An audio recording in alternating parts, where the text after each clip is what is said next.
This story is from 5 years ago, but it still gives me chills when I think about it. At that time, there was a young man in our neighborhood who was rumored to be kind. His name was Ian. He always carried a flag with him, and whenever I ran into him, he would stop, hold my hand, and pray for me. One day he whispered to me, "You have such a pure soul, so I'll tell a secret only to you. I was actually an angel living in heaven, but the archangel told me to help the corrupted earth. So I came down." I thought he was joking, so I laughed and played along. "Really? Then where are your wings?" He touched his back and replied, "When I was born in a human body, my wing bones became too small. I miss flying." I just laughed it off.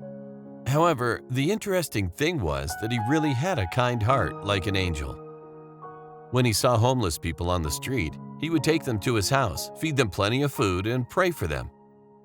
He also cried all night when he saw people who had accidents or were in unfortunate situations on the news. I was touched by his actions, and we became close friends.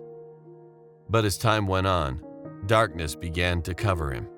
His house started to be filled with countless homeless people, and thieves broke in and stole things recklessly.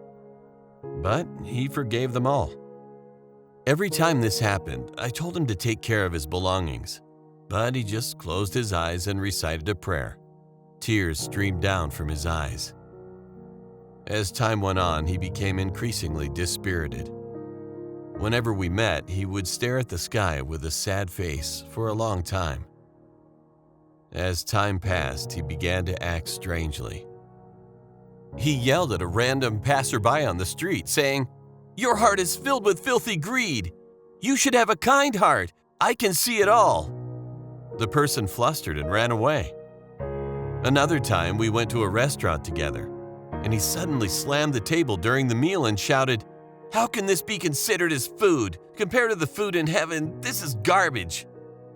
Then he covered his ears and screamed, "This is not music! Compared to the music in heaven, this is just noise." Then he sang hymns like a madman, and eventually we were kicked out.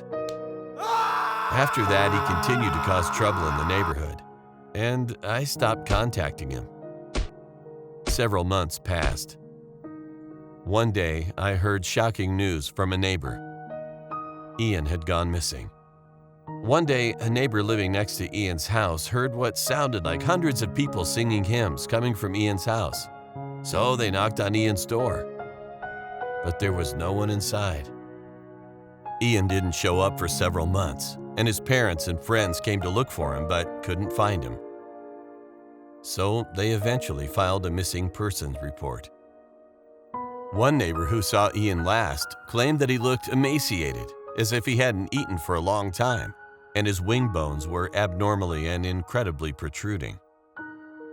There was a note on Ian's desk which read, "I came down to heal this world, but now I have lost my light. The children of Satan are whispering to me day and night to come down to hell. Dear God, please take me back to heaven." Ian is still missing.